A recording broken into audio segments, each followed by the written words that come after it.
Hello, welcome to another episode of Snail Mail with Smokey. This is episode number 7 of Stamp versus Stamp.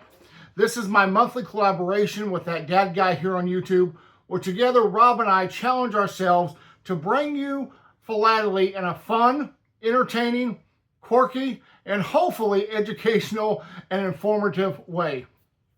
We have a great episode of Stamp versus Stamp for you today, but before I begin, don't forget to like and subscribe not only to my channel and this video, but also go over to that dad guy's channel, give him a like and a subscribe, and watch his Stamp versus Stamp video that has come out simultaneously with mine. We both have very similar thumbnails, so it'd be very easy to go from my video to his and from his to mine. Now, if you remember from last month's Stamp versus Stamp video, we asked you, the viewers, for suggestions as what we were to do in this month's Stamp versus Stamp. And so I'm happy to announce that we have taken a viewer suggestion. And so Kelly, who left a comment on that dad guy's channel, suggested that Rob and I begin with one stamp, and then through free association, we have to build a train of stamps. And Kelly commented that it'd be interesting to see all the stamps that Rob and I chose, as well as where we ended up having both begin with the same stamp. So we're calling this episode of Stamp versus Stamp, Stamp Train. So here's the rules. Rob and I are beginning with the same stamp. And to that stamp, we have to add 8 additional stamps. Now, to form a stamp train, which means each stamp has to be connected in some fashion. It may be that one stamp's a blue stamp, and so you pick another blue stamp. It may be that you pick a stamp that has the Canadian flag on it, and then a stamp that has the United States flag on it, flags of countries being the connection. But it has to have some connection between one stamp and another. So not only are we beginning with the same stamp, but we've also made it just a little bit difficult for ourselves and have chosen to end on the same stamp. So in total, Rob and I both will be showing you 10 stamps. The same beginning stamp, the same ending stamp, but very different stamps in the middle. So how to come up with where to choose a beginning stamp and the ending stamp? Well, we made it as simple as possible. Rob selected the countries just by using AI, and I selected Scott numbers also by using AI. I asked my phone to pick a random number between 1 and 1,000. I stopped at 1,000 just to make sure that any country Rob picked, there would be a stamp within that Scott number. So here are the stamps that we have to begin and end with. The first stamp is from France, and it is Scott number 836. And we'll talk more about this in just a minute. The stamp that we have to end with is from Japan, and it is Scott number 755. So I hope that you're as excited about this challenge as Rob and I are, and I hope you'll stay tuned for this episode of Stamp versus Stamp, Stamp Train. All aboard! Time to board the stamp train. So the first stamp that Rob and I were given is Scott number 836, as I mentioned before. This was issued by France on July 8th, 1957. This stamp has a value of 12 French francs and measures 40 by 26 millimeters. This stamp is part of a series of stamps that was released to promote tourism, and this stamp features the port of Brest in Brest, France. Now, when I look at this stamp, I immediately notice the ships, the hint of the old walled city on the side, but for me, I'm drawn to the water. And so as I'm looking at the water, I immediately think back to my childhood. So as a boy growing up in rural Oklahoma, I spent a lot of time fishing with my dad. And one of my favorite places to fish with my dad was in my grandpa's pond. My grandfather was a farmer. He had cattle. He had a large farm, and on that farm was a pond that was stocked with fish. And so when I looked at this stamp, I was immediately taken back to that time in my childhood where my dad and I would sit on the bank and catch fish. So for that reason, for my second stamp, I chose Scott number 1397, which was issued by the Soviet Union on October 18th, 1949. This stamp measures 37 by 26 millimeters. It has a face value of 50 Russian kopek. It features a collective farm pond, and it reminds me of the times that I spent with my dad and my grandpa on his pond fishing for catfish and bass. We pulled a lot of fish out of that pond, and I have a lot of memories from those days growing up. In my opinion, this stamp issued by the Soviet Union is a beautiful stamp, both in its subject matter and in its exquisite blue coloring. You notice that in the foreground, there are a couple of trees. Well, as I looked at these trees, this reminded me of my daughters. When my daughters were growing up, and we still lived in Oklahoma, outside of our house, in our front yard, was a large tree. Now, my girls used to go out in that tree almost every day. They would climb the tree, they'd sit by the tree, they'd hang out by the tree. They would spend hours around this tree. And they named this tree the Sisters Tree because that was their tree. That's where they told each other secrets. That's where they played games. That's where they explored outdoors. And they had so much fun at their sister tree. So because this stamp features a tree, I was reminded of my daughter's sister tree, which brings me to stamp number 3. This is Scott number 1008, issued by San Marino on September 22nd, 1981. This stamp measures 26 by 36 millimeters and has a face value of 80 lira. Now, as you know, San Marino is one of the countries that I am really passionate about collecting. So for me, the fact that this stamp is from San Marino, it's one that I had to add to my collection and one that I'm thankful to say is in my collection. It also has a very large tree front and center on the stamp, and that reminds me of my daughter's sister tree and the inspiration that I got from the stamp before. But for my next pick, I had to look beyond the focus of the stamp to the background. So if you notice the background of this San Marino stamp, it reminds me of stained glass. Now, you might say that it reminds you of something different, but for me, it reminds me of stained glass. Now, I have to admit that while my church does not have any stained glass in it, I do like stained glass. And it reminds me of another topic that I like to collect, which is churches on stamps. So that brings me to the 4th stamp in this stamp train. So the 4th stamp in this stamp train was part of a mini sheet that commemorates the 185th anniversary of the foundation of the First Peruvian Congress. It is Scott number 1568G and was issued by Peru on July 12, 2007.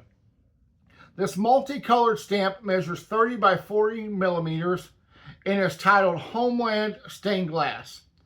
Although it is stained glass and thus fulfills the continuity challenge to get me to my next stamp pick, we're going to have to take a closer look at this stamp. No, closer. No, really, really close. All right, perfect. Here you see the coat of arms from Peru. And right there on the coat of arms is one of my favorite long-necked animals, the llama. And so this tiny llama on this stamp from Peru takes me to my 5th postage stamp in the stamp train. From a tiny llama on the Peruvian coat of arms to a giant llama front and center on this Christmas issue from Greece. This is Scott number 2905. It was released by Greece on November 22nd, 2019. This festive stamp measures 35.5 by 45.5 millimeters. It has no face value, but is good for mailing up to 20 grams of postage. Now, I chose this stamp because it also has a llama like the previous stamp, so it fulfills the continuity challenge, but I also chose it because it's bright and cheerful. This stamp reminds me of my favorite day of the year, and that is Christmas Day. I have so many memories associated with Christmas Day. As a child, waking up early in the morning, usually my younger sister would wake me up. She would run into my bedroom and say, "Smoke, Smoke, Santa Claus has come, Santa Claus has come." And so we rush into the living room, we look under the Christmas tree, and sure enough, there were presents there for us that were not there the night before. So we would run, try to wake my mom and dad up. We'd say, "Mom, Dad, Santa Claus is here. Santa Claus has come." And so my mom and dad would get up. My dad always had to make coffee before we opened presents. So Dad would make his coffee, which seemed like it took an eternity. He'd pour himself a cup of coffee, sit down in his chair, look at my sister and I and say, "So, what'd you get for Christmas?" And then the fun began. Oftentimes, that was also followed by Christmas Day service at church, which was also a really wonderful time. Growing up, Christmas is so special to our family. Every year, our entire family gathers at our home. I am very blessed and fortunate enough to be able to preach Christmas service at my church each and every year. And it has just become my favorite time of year and a very personal and special time to our family. Which brings me to the next stamp. This stamp is one of my favorite U.S. stamps, and for multiple of reasons. First, it's a Christmas stamp. So that ties back to the llama stamp that I just showed you. But it's not a typical Christmas stamp. See, this stamp features George Washington kneeling in prayer while surviving a long, hard winter at Valley Forge. Now, Valley Forge was the winter encampment of the Continental Army during the Revolutionary War. It was under the command of General George Washington. The Valley Forge encampment lasted for 6 months, from December 19th, 1777 to June 19th, 1778. It was the third and harshest of the 8 winter encampments that Washington and the Continental Army endured during the war. In 1976, in recognition of the enormous historical significance of Valley Forge in American history, Valley Forge National Historic Park was established and named an historic site which protects and preserves over 3,500 acres of the original Valley Forge encampment site. This park is a very popular tourist destination, drawing over 1 million visitors a year. Now, President George Washington is well known as being a Christian believer. He was a regular church attender, Bible reader, and giver to missionary organizations. He was known to leave his military camps, often on Sundays, and attend church services in any church he could find. He was also a man of prayer, who would often be seen riding into the woods to find a solitary spot to pray. He might even be found in his private quarters on his knees with his Bible open, asking God to help in his endeavors. The famous painting, The Prayer at Valley Forge, by Arnold Freeburg, is one of the best known paintings of the American Revolution. It depicts George Washington at Valley Forge, Pennsylvania, in prayer on his knees beside his horse Nelson at the Continental Army's encampment during the winter of 1777-1778. The legendary story was told by a local Quaker named Isaac Potts. He said that he spied George Washington praying fervently in the woods alone during one of the bleakest times of the war for the Americans. This stamp, which depicts this scene, is Scott number 1729. It was released on October 21st, 1977, which is also the same year that I was released. Born. The stamp measures 22 by 25 millimeters and has a face value of 13 cents. When I see this stamp of President Washington praying, I'm reminded of faith, family and the founding of the United States of America. Along with President Washington, one of the most well-known founders of our nation is Benjamin Franklin. Among many other honors and duties, on July 26, 1775, the Second Continental Congress established the United States Post Office and named Franklin as the first United States Postmaster General. Benjamin Franklin appears on many U.S. stamps, including the very first U.S. stamp, Scott No. 1. The stamp that I have chosen is this stamp, Scott No. 2779. It was issued by the United States Postal Service on July 30th, 1993. It's part of a 4-stamp series commemorating the National Postal Museum. This stamp has a face value of 29 cents, features Independence Hall, Benjamin Franklin, and a printing press. I think it's a wonderful stamp. It's a beautiful stamp. As a matter of fact, the whole series is a great series of stamps. And speaking of a printing press, that takes us to stamp number 8. Most of you know that my first job was writing a column in my local newspaper when I was 10 years old. Now today I'm fortunate enough that I'm still able to write a weekly column and have it published in our local newspaper right here in Thorp, Wisconsin. Which leads me to stamp pick number 8. It is Scott number 1500B. It was issued by Chile on February 25th, 2008. This stamp measures 24 by 32 millimeters, has a face value of 500 Chilean pesos, and is called the Newspaper Vendor. It's part of a stamp series called Street Trades. Now, I love this stamp. I love this stamp for so many reasons. First of all, the newspaper reference, which makes the link between the Benjamin Franklin stamp that has the printing press and this stamp. The fact that my first job was at a newspaper, that I still work for a newspaper. I love the bold colors. I love the subject matter. And of course, that the fact that this stamp is a cartoon on stamps is a definite plus. That being one of the areas that I really enjoy collecting.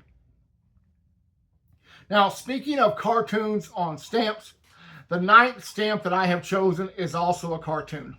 It was issued by Antigua and Barbuda on July 7th, 1987 for the Philatelic France 89 International Stamp Exhibition. This stamp is Scott number 1209 and measures 51 by 39 millimeters. It has a face value of 3 Caribbean cents. Now, this stamp is not only a cartoon, which links it to the previous stamp, but it also features one of the great pieces of architecture in the form of the famous Notre Dame Cathedral in Paris, France. In this stamp, we can see Mickey Mouse trying his hand at recreating this magnificent building on canvas. A challenge that I'm sure many other visitors to the City of Lights has tried to undertake as well. This wonderful work of architecture brings us to the last stop on our stamp train with stamp number 10. Now remember, Rob and I both had to end our train with the same stamp, and it's this stamp here, Scott number 755, issued by Japan on March 1st, 1963. The stamp measures 22 by 26 millimeters and has a face value of 30 yen. Now, the stamp that features Mickey Mouse and Notre Dame shows you one of the best feats of French architecture. And so now we move to what I think is one of the greatest architecture feats for Japan. It features a beautiful work of architecture. And I'm not going to try to pronounce the name of this place, but I'm just going to put it across the screen for you. And the Shari Den refers to the Hall of Relics that is featured on this stamp. And so this Hall of Relics on this stamp sits among a larger shrine complex. This shrine is situated south of Tokyo. So I'm going to put where it's located south of Tokyo right here on the screen, so you'll be able to look that up if you wish. I think this stamp from Japan is a beautiful stamp. I love the simplicity of the design, but also the intricacy of the structure of this relic site. Well, there you have it. The stamp train has come to a full and complete stop, and I hope that you have enjoyed the journey. If you have, don't forget to hit the thumbs up, leave a comment, and if you haven't subscribed to my channel, please do that right now. Also, don't forget to check out that dad guy's video, give him a like, and also a subscribe. I want to thank Kelly for the great suggestion for this month's video. And if you have a suggestion for a future stamp versus stamp video, don't forget to leave that in the comment of my video or that dad guy's video. I want to also thank Rob, who collaborated with me on this. It is always a great adventure getting to work with you, Rob, on these videos. It's a great deal of fun, sometimes challenging, but always very interesting, and I always learn something. So, Rob, thank you once again. Thank all of you all for watching, and until I see you next time, have a great day. Bye-bye.